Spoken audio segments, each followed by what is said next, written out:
मेहमान जुड़ रहे हैं शाह मोहम्मद, जो कि वार्ड नंबर 8 से आप जिला पंचायत सदस्य प्रतिनिधि हैं। और आपका जो एजुकेशन है वो बेसिकली इसी डिस्ट्रिक्ट सिद्धार्थनगर की जो एक प्रोमिनेंट यूनिवर्सिटी है, सिद्धार्थ यूनिवर्सिटी, वहाँ से आपका ग्रेजुएशन है, मास्टर्स है। तो बहुत बहुत शुक्रिया सर आपका मेरे साथ जुड़ने के लिए। बहुत बहुत शुक्रिया नेशनल अड्डा स्टूडियो में हमें आमंत्रित करने के लिए आपका बहुत बहुत शुक्रिया, आभार व्यक्त करते हैं। जैसे कि आपका जो पॉलिटिक्स से जुड़ाव है जी, तो वो बहुत कम टाइम में हो गया, बहुत यंग एज में हो गया, क्या उसका कोई आपको लग रहा है? इसके पीछे सबसे बड़ा रीजन है हमारे पिताजी, हमारे फादर जो है वो भी छात्र जीवन में पॉलिटिक्स से धीरे धीरे उनका इन्वॉल्वमेंट रहा और उसके बाद जो है पॉलिटिकल दल में जुड़े एक अपने समय में। फिर हमारे जो जिले के सांसद हैं, जो शुरुआत कहाँ से हुई, तो हमारे जिले के जो सांसद हैं जगदम्बिका पाल जी एक समय में परिवहन मंत्री हुआ करते थे और नायक फिल्म की तरह एक बार ऐसे 1998 में 1998 शायद 99 में वो मुख्यमंत्री बने थे, लेकिन शायद शपथ नहीं ले पाए थे। तो उस टाइम हमारे पिताजी उनके पीआरओ थे, जनसंपर्क अधिकारी। तो हमारे पिताजी एक्चुअल में उनके पास तो गए थे सर्विस के लिए, 3 साल उनके पीआरओ रहे। तो जब वो मुख्यमंत्री नहीं बन पाए, पिताजी का यूं बस्ती छोड़ के आना सिद्धार्थनगर, और एक्चुअल में पहले वो सन 85 से लेकर के सन 2000 तक प्रैक्टिस करते थे। तो प्रैक्टिस में अपना जीवन यापन और रोजमर्रा की जरूरतें अच्छी खासी पूरी हो रही थी हमारे पिताजी की। तो अपनी प्रैक्टिस को छोड़ करके 3 साल उनके यहाँ रहना, लेकिन यह है कि उनसे नौकरी तो नहीं ले पाए, लेकिन यह है कि राजनैतिक बौद्धिक विकास और अपना विचार, ये सब सारी चीजें जो है। अच्छा, एक बात है, स्टूडेंट पॉलिटिक्स से रियल लाइफ की उस तरह की पॉलिटिक्स में आना, यानी कि मेन स्ट्रीम पॉलिटिक्स में आना, कहाँ तक फायदा पहुंचाता है या क्या नुकसान है, क्या फायदे?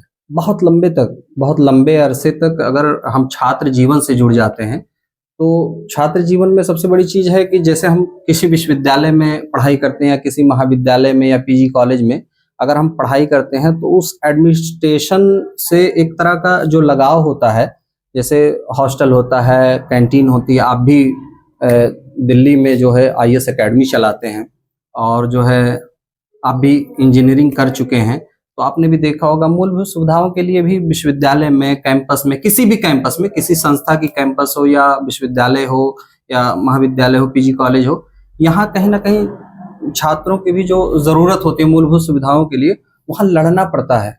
जैसे हॉस्टल हो गया, कैंटीन हो गई, लाइब्रेरी हो गई, वाईफाई हो गई, और जो है बस कहीं कहीं बस की आप वार्ड नंबर 8 के जिला पंचायत प्रतिनिधि हैं। जी जी, और यूनिवर्सिटी पॉलिटिक्स से आप आए हैं। जी, डायरेक्ट हम यूनिवर्सिटी पॉलिटिक्स से। क्या फायदा वहां तक अभी पहुंचा पाए आप? क्या डेवलपमेंट किया आपने अपने थ्रू? जैसे हम जो है जनता तक, जो जमीन बिल्कुल एकदम ग्रास रूट पे, हम पूरी तरह से अपने वार्ड नंबर 8 के जो जिला पंचायत क्षेत्र के जो हमारे आम जनमानस है, जनता जनार्दन है, मैं उनको जैसे बैंक हो गया, तहसील हो गया, थाना हो गया, और जो है विद्युत पावर हाउस हो गया, अस्पताल हो गया, जैसे कहीं भी जब एक्सीडेंट हो जाता है बांगगंगा नदी से लेकर के बढ़नी के अंदर, तो एक होता है ना प्रियोरिटी हम अपने क्षेत्र को देते हैं। जैसे कहीं कोई दिक्कत हो गई, किसी को एक्सीडेंट हो गया, कोई बात हो गई, तो कहीं सूचना मिल गया या हम खुद सूचना खुद प्रोवाइड करवा लिए, तो कोशिश होती है कि बहुत जल्दी पहुंचने की। अहम मुद्दे पे आपको लेके जाना चाह रहे हैं अभी। ये जो सत्र चल रहा है विंटर सेशन इन पार्लियामेंट, जी पार्लियामेंट, मुद्दा उठा कि जो पंचायत है या जो बीडीसी का पोस्ट है, इसका क्या प्रयोग है, क्या सिस्टम में है, कैसे इसका फाइनेंशियल और कैसे आप लोग जुड़ते हैं, क्या काम करते हैं? एक परसेप्शन है पब्लिक डोमेन में जी, जिला पंचायत जीतेगा, 50 लाख रुपया किसी से लेगा, वोट देगा, चलाएगा। क्या इसको आप कैसे रिप्रेजेंट करेंगे? जी, मैं इसको डिफाइन करना चाहूंगा आपके जो है माध्यम से। डिफाइन देखिए, जिला पंचायत का जो चुनाव होता है, क्षेत्र पंचायत का जो चुनाव होता है, देखिए फाइनेंशियली तो कोई पावर होता नहीं है। इसके मुखिया जो है क्षेत्र पंचायत जो बीडीसी होते हैं, इनके प्रमुख होते हैं क्षेत्र पंचायत प्रमुख, और जिला पंचायत सदस्य के प्रमुख जिला पंचायत अध्यक्ष होते हैं। तो अब देखिए, अब चूंकि जो बहुत इंटरनल चीजें हैं वो तो खुल के नहीं की जा सकती है, हाँ। ठीक है। नहीं, ये पार्लियामेंट के डिबेट के हिस्से की बात कर रहा जी हूँ जी मैं, कि बिल्कुल वहाँ लोग डिमांड कर रहे हैं कि इनका कोई असाइन हो, काम हो, फिक्स बिल्कुल उनके बिल्कुल पास, बिल्कुल। उनके हम लोग बजट जाए, इस एक तरह की बातें चल रही हैं। एक वेलफेयर है, सिद्धार्थ वेलफेयर के नाम से जिला पंचायत सदस्यों ने, इस पूरे प्रदेश के जिला पंचायत सदस्य ने मांग रखा माननीय योगी आदित्यनाथ जी से, हमारे मुख्यमंत्री जी से मांग रखा गया कि ठीक है, जैसे विधायक का 1,60,000 1,55,000 रुपये मंथली भत्ता होता है, बहुत सारी उनके सुविधाएं जो है मुहैया कराई जाती हैं, वैसे जिला पंचायत का ज्यादा नहीं 30,000 25,000 या 50,000 इनके भी भत्ता हो, ताकि जो है भाई जनता के बीच में हमें ये ना सोचना रहे कि जो है हम जनता की शादी विवाह में हम आए जाए, मरनी करनी में जाए, तो हम कम से कम उनको कुछ सहयोग राशि जो है, सहयोग राशि प्रोवाइड करवा पाए। हमारे पास फाइनेंशियल पावर नहीं होता है। बेसिक डेवलपमेंट क्या कर सकते बेसिक हैं? डेवलपमेंट क्या है आपके हाथ में अथॉरिटी पावर? अब देखिए, पावर तो कुछ नहीं है, पावर जो बेसिक पावर है या जिसको हम बहुत स्ट्रांग पावर कह लें, वो जिला पंचायत अध्यक्ष के पास होता है। मैं आपसे जैसे यूं समझना चाहूँ जी कि जी आप जी जिस गली से आए हैं, अगर आपको वो रोड बनवाने के लिए मैं अप्रोच करूं कि मैं आपका वोटर हूँ, गली बनवा दो, तो उसके लिए क्या सिस्टम है? कहाँ से बजट लाएंगे? तो उसके लिए हम अपने अध्यक्ष, जो जिला पंचायत अध्यक्ष होते हैं, उनको हम प्रस्ताव देते हैं और मजबूती से डिमांड करते हैं कि देखिए, हम वहां से चुने हुए जनप्रतिनिधि हैं, जैसे क्या नाम है, सीसी सड़क हुआ, आरसीसी नाला हुआ, पानी का बहाव होता है तो उसकी निकासी के लिए गांव से बाहर पानी का निकासी हो जाए, उसके लिए आरसीसी नाला, सीसी सड़क हो गया। अब चूंकि जिला पंचायत में इंटरलॉकिंग और जो है खड़ंजा कार्य अब चूंकि बंद हो चुके हैं लगभग, तो अब तो हम लोगों को साल में केवल 2 ही काम अध्यक्ष द्वारा जो है 2 काम प्रोवाइड कराया जाता है। मैं पब्लिक डोमेन में रहता हूँ, तो पब्लिक डोमेन में रहता हूँ, तो वहाँ बहुत एक परसेप्शन सा है कि जिला पंचायत जीत जाते हैं तो फिर वो 5 साल करते क्या है। तो आप लोगों की मीटिंग वगैरह होती है? कोई असेंबली है डिस्ट्रिक्ट हेडक्वार्टर पर जहाँ आपका डिमांड हो, वहाँ चेयर हो या सब बैठे, या कैसे आप लोगों का ये कार्यक्रम पूरा कैसे चलता है? ये थोड़ा रूपरेखा, हाँ, एक तरीके से रूपरेखा कह लेंगे। बहुत लोग जिला पंचायत एक विभाग है। जिला पंचायत जब आप जाएंगे सिद्धार्थ नगर में, तो सिद्धार्थ नगर, हाँ जी, मुख्यालय में जो सदर थाना है कोतवाली है, उसके जस्ट बगल में जिला पंचायत की कार्यालय है। स्थापित हुई थी शहीद भरमड़ साहब, मरहूम शहीद भरमड़ साहब जब जिला पंचायत अध्यक्ष चुने गए थे, उन्हीं के टाइम जो है पंचायती राज व्यवस्था होने के बाद बनी थी, तब से वो जिला पंचायत कार्यालय। और जिला पंचायत कार्यालय देखिए बहुत सारे कलेक्शन भी करती है इस जिले से। जिला पंचायत जैसे जो छोटे छोटे जो ये व्यापारी हैं, 5 लाख के नीचे वाले हैं, वो भी जिला पंचायत विभाग को कमीशन पे करते हैं, और उनका एक चार्ज होता है, एक लिस्ट होता है हर दुकानों का, बड़ी दुकानों का, छोटी दुकानों का। अब तो जो है कैबिनेट मीटिंग में आपने सुना ही होगा, कैबिनेट मीटिंग में जो है, तो जिला पंचायत की अर्निंग है, जिला पंचायत एक पर्सनल उसकी अर्निंग है, और उसके बाद जो सरकार बजट जो है अध्यक्ष जी के खाते में, या जो विभाग का जो एक अकाउंट है अध्यक्ष जी का, उस खाते में जो प्रोवाइड होता है, उसके माध्यम से जिला पंचायत में ये मान के चलिए हर साल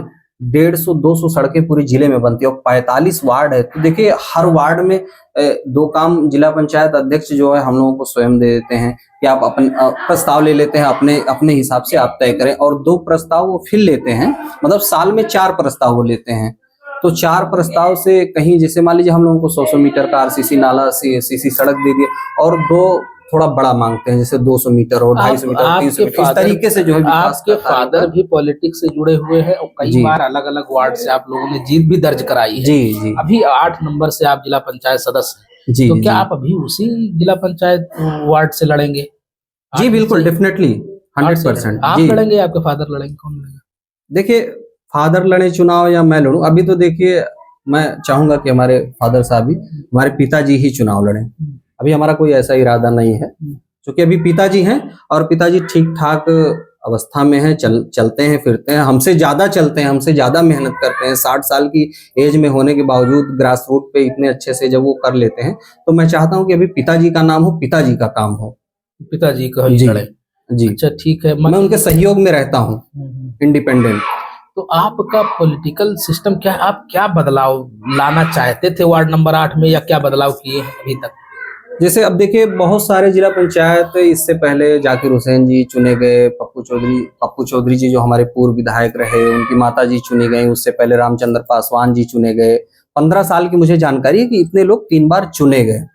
तो अब उनका क्या कार्य रहा, उसका जनता आकलन कर रही होगी अपने आप में। और हमारा जो कार्य, जैसे हम लोग 15 ग्राम पंचायत में, 29 ग्राम पंचायत है, 52 गांव है, और 15 ग्राम पंचायत में हम पहुंच चुके हैं काम को लेकर के। जैसे 2 मीटर का पुलिया हुआ, आरसीसी नाला हुआ, सीसी सड़क हुआ, इस तरीके से ये जानना चाहेंगे। हाँ, ये तो जमीनी स्तर पे होगी, ये तो तारीफ करेंगे, जी, ये तो जनता की मूलभूत सुविधाएं हैं। हाँ, और उसके बाद मैं आपको बता दूं, जैसे तहसील में किसी की जरूरत पड़ती है ना, तो जनता मान लीजिए हमारे दरवाजे तक, हमारे आवास तक आती है, या हमें फोन कर लेती है, मैं स्वयं पहुंच जाता हूँ और मिल लेता हूँ, उसके बाद तहसील पे ले जाकर के काम करा, थाने पे। मैं उसी पर आ रहा हूँ। आपने कहा कि आप स्टूडेंट पॉलिटिक्स से आए हुए हैं जी, तो आप वार्ड नंबर में एजुकेशन के लिए क्या किए हैं अभी तक? देखिए, एजुकेशन के लिए तो कोई सेमिनार भी कर सकते थे, मान लीजिए बजट नहीं है, ये नहीं है, क्या किया आपने अभी तक वार्ड नंबर 8 में फॉर एजुकेशन? अब देखिए, एजुकेशन के लिए चूंकि मेरे पास तो फाइनेंशियल पावर इतना चूंकि होता है नहीं कि मैं स्वयं कुछ कर सकूं, लेकिन मेरी कोशिश जरूर होती है कि जैसे इंटर कॉलेज हो गया, पीजी कॉलेज हो गया, हमारा सिद्धार्थ विश्वविद्यालय इसी जिले में स्थापित है, तो वहां जैसे किसी को कोई असुविधा होती है एडमिशन लेने में, या शिवपति इंटर कॉलेज है, या यहाँ घरवार है, या यहाँ गांधी आदर्श इंटर कॉलेज है, तो हम लोग एक माध्यम बन जाते हैं कि जैसे किसी का एडमिशन नहीं हो रहा है, टाइम निकल गया, लेट हो गया, तो सीट दिलाने का एक प्रयास करते हैं। चूंकि हमारे पास फाइनेंशियल पावर नहीं है, लेकिन हम कहीं ना कहीं अपने क्षेत्र के जो भी हमारे भाई बहन हैं, पढ़ना लिखना चाहते हैं, चाहे वो इंटर के बाद, चाहे वो 8th के बाद हाई स्कूल इंटर करना चाहते हैं, तो हमारी कोशिश होती है कि वो सही जगह पे, अपनी कोशिश होती है कि सही जगह पे वो पढ़े लिखे और एडमिशन दिलाने का काम करें। अगर आप 302 विधानसभा से विधायक बन जाते हैं कल को जी, या बनना चाहें, तो क्या बदलाव लाना चाहेंगे? देखिए, पहली चीज तो अभी हमारी कोई ऐसी कल्पना नहीं है। मैं कभी मैं ऐसा कभी सोचता नहीं हूँ, क्योंकि मैं अभी जो भी कुछ सोच रहा हूँ, मैं अभी अपने पिताजी के लिए सोच रहा हूँ। जैसे आपने कहा कि जिला पंचायत चुनाव आप लड़ेंगे या पिताजी, तो मैं तो अभी अपने पिताजी को चाहता हूँ कि वही जनता के बीच में उनका नाम, उनका काम हो। मैं ठीक है, एक माध्यम धीरे धीरे बनता जा रहा हूँ। जब लगेगा जनता को कि हाँ उन्हीं के लड़के हैं और फुली मैच्योर हो चुके हैं, ऐसा लगेगा, उनको विश्वास लगेगा, तो जनता फिर विश्वास मत में हमको लाएगी। तो जिस तरह से आपने कहा कि सिद्धार्थ यूनिवर्सिटी से पढ़ के आए हैं और इतना वार्ड नंबर 8 से, तो एजुकेशन से रिलेटेड, या मान लीजिए मौलाना आजाद की ही जयंती है, भीमराव अम्बेडकर साहब की जयंती है, तो इस तरह का आपने प्रोग्राम तो करने चाहिए मेरे हिसाब से। जी देखिए, बाबा साहब की जयंती और जो है मानवर काशीराम साहब की जब जयंती होती है और पुण्यतिथि होती है, तो ढेबरुआ हुआ, सुरजी सिवहरवा ग्राम पंचायत हुआ, चरिगवा हुआ, इस तरीके से कई गांव हैं, 8-10 गांव हैं जहां हम जो है फोकस करते हैं, और ऐसी जगह हम जाते भी हैं।